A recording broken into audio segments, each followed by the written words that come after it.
മുണ്ടക്കൈ ചൂരൽമല ദുരന്തബാധിതർക്കായി സർക്കാർ നിർമ്മിച്ച ടൌൺഷിപ്പിൽ 7 കുടുംബങ്ങൾക്ക് താക്കോൽ കൈമാറി.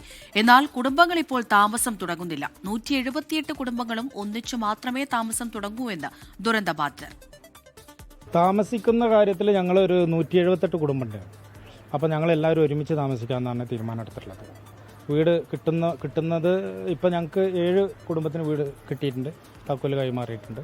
ഇനിയിപ്പോൾ താമസത്തിൻ്റെ കാര്യത്തിൽ ഞങ്ങളെല്ലാവരും ഒരുമിച്ച് താമസിക്കും. അവരെ റോഡിൻ്റെ വർക്കുകളൊക്കെ ഉണ്ട്, അതൊക്കെ കഴിഞ്ഞ് കഴിഞ്ഞാൽ താമസിക്കും.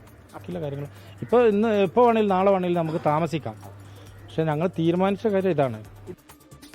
കാളിദാസൻ ദേവദത്തം വയനാട് നിന്ന് വിവരങ്ങൾ നൽകാനായി ചേരുന്നുണ്ട്. കാളിദാസൻ, എല്ലാവരും ഒരുമിച്ച് മാറിക്കോളാം എന്നുള്ള തീരുമാനത്തിലാണോ അവിടെയുള്ളവർ?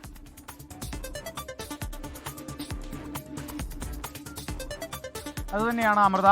ആദ്യഘട്ടത്തിൽ സർക്കാർ ടൗൺഷിപ്പിലെ ആദ്യഘട്ടത്തിലെ 178 വീടുകളിൽ ഇപ്പോൾ താക്കോലുകൾ അടക്കം കൈമാറിയിരിക്കുന്നു. 7 വീടുകളുടെയാണ് താക്കോലുകൾ കൈമാറിയിരിക്കുന്നത്. ക്ലസ്റ്റർ തിരിച്ചാണ് ഈ താക്കോലുകൾ കൈമാറുന്നത് എന്നുള്ളതും കൂടിയാണ്. നേരത്തെ പട്ടയ കൈമാറ്റമായിരുന്നു നടന്നിരുന്നത് എന്നുള്ളതൊക്കെ തന്നെ കുറച്ച് ദിവസങ്ങൾക്ക് മുമ്പ് തന്നെ റവന്യൂ മന്ത്രി അടക്കം വ്യക്തമാക്കിയതാണ്. സർക്കാർ പ്രതിനിധികൾ തന്നെ ഇത്തരത്തിലുള്ള വ്യക്തതയിലേക്കൊക്കെ പോയിട്ടുള്ളതാണ്. ULCCS അത്തരത്തിൽ പോയിട്ടുള്ളതാണ്. പിന്നീട് വലിയ വിവാദങ്ങളിലേക്കൊക്കെ കടക്കുന്നു, വിള്ളൽ കണ്ടെത്തുന്നു. അതിനുശേഷം എപ്പോഴത്തേക്ക് ഇവർക്കൊക്കെ ഇവിടെ വാസയോഗ്യമാകുമെന്നുള്ള ആശങ്കകളൊക്കെ തന്നെ ഉണ്ടായിരുന്നു. എന്തായാലും നിലവിൽ ഒരു ഭാഗത്തെ ഈ ഒരു ക്ലസ്റ്ററിൽ വരുന്ന 7 വീടുകളുടെ താക്കോലുകൾ നൽകിയിരിക്കുന്നു. അതിൽ നമ്മൾ 3A 198 നമ്പർ വീട്ടിലാണ് ഉള്ളത്. ഇപ്പോൾ താക്കോൽ കൈമാറിയ ഒരു വീടിൻ്റെ ദൃശ്യമാണ്, അകത്തളമാണ് ഈ കാണുന്നത്. എല്ലാ സൗകര്യങ്ങളുമൊക്കെ ആയിട്ടുണ്ട് എന്നുള്ളതും കൂടിയാണ്. ഈ വീടിൻ്റെ ഉടമസ്ഥൻ അബ്ദുറഹിമാനാണ് ചേരുന്നത്. ചേട്ടാ, ഇപ്പോൾ താക്കോലുകൾ കിട്ടി, എപ്പോഴത്തേക്കാണ് താമസം തുടങ്ങുന്നത്? എല്ലാവരും ഒരുമിച്ചാണെന്നുള്ളതാണ്. അത് ഈ 178 ആൾക്കാരും ഒന്നിച്ച് കൂടാൻ ഞങ്ങൾ ആദ്യമുള്ള തീരുമാനം. ഫേസ് 1 പെട്ട എല്ലാവരും ഒന്നിച്ച് കൂടാൻ തീരുമാനം. അപ്പോൾ ഈ മഴൻ്റെ മുന്നേ, അതായത് മെയ് 20 ഉള്ളിൽ എല്ലാവർക്കും റെഡിയാക്കി തരുന്ന കളക്ടറും മറ്റുള്ളവരും ഉറപ്പ് വന്നിട്ടുണ്ട്.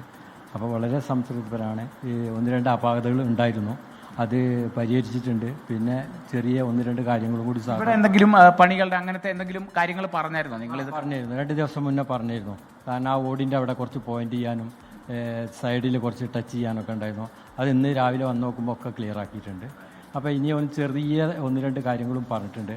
അത് സാറ് 2 ദിവസത്തിനുള്ളിൽ പൂർത്തിയാക്കി തരാന്നിട്ടുണ്ട്. നിങ്ങളുടെ ഒരു തീരുമാനപ്രകാരം എപ്പോഴത്തോടെ ഇവിടെ താമസം തുടങ്ങാനാകുമെന്നാണ് കരുതുന്നത്? എല്ലാവരും കൂടി ഞങ്ങൾ കണക്കൂട്ടുന്നത് മഴൻ്റെ മുന്നേ, അതായത് മെയ് 20 ഉള്ളിൽ പിന്നെ ഇങ്ങോട്ട് എല്ലാവരും ഒന്നിച്ച് കയറി കൂടാന്ന് പറഞ്ഞത്. അതിലിടയ്ക്ക് 1-2 പേഴ്സൻ്റ് ഉണ്ട്, പിന്നെ ചെറിയൊരു ഡയാലിസും മറ്റു കാര്യങ്ങളൊക്കെ. അവർ ചിലപ്പം 1-2 ദിവസത്തിനുള്ളിൽ കൂടും എന്ന് വിചാരിക്കും. അത് കുഴപ്പമില്ല, അവർ കൂടിക്കോട്ടെ, അങ്ങനെയാണ്. അപ്പം അതാണ് 7 വീടുകളുടെ താക്കോലുകളാണ് ലഭിച്ചിരിക്കുന്നത്. ഇവിടെ മറ്റ് സൗകര്യങ്ങളൊക്കെ തന്നെ തയ്യാറായി എന്നുള്ളതും കൂടിയാണ് മനസ്സിലാക്കുന്നത്. 2 മുറികളുണ്ട്. ഒപ്പം വെള്ളത്തിനൊക്കെയുള്ള വന്നിട്ടുണ്ടല്ലോ അല്ലേ? വെള്ളമെല്ലാം നമ്മൾ നേരത്തെ നോക്കിയതാണ്, വെള്ളമൊക്കെ ഉണ്ട്, എല്ലാമൊക്കെ വന്നിട്ടൊക്കെ ഉണ്ട്, വെള്ളമൊക്കെ ഉണ്ട്. മുണ്ടക്കൈ ചൂരൽമല ദുരന്തബാധിതർക്കായി സർക്കാർ സമർപ്പിച്ച ടൗൺഷിപ്പിൽ 7 കുടുംബങ്ങൾക്കുള്ള താക്കോലാണ് കൈമാറിയിരിക്കുന്നത്. എന്നാൽ എല്ലാവരും ഒരുമിച്ച് മാറിക്കൊള്ളാം എന്നുള്ള തീരുമാനത്തിലാണ് അവിടെയുള്ള ആളുകളുള്ളത്. വിവരങ്ങളാണ് കാളിദാസൻ ദേവദത്ത് നൽകിയത്.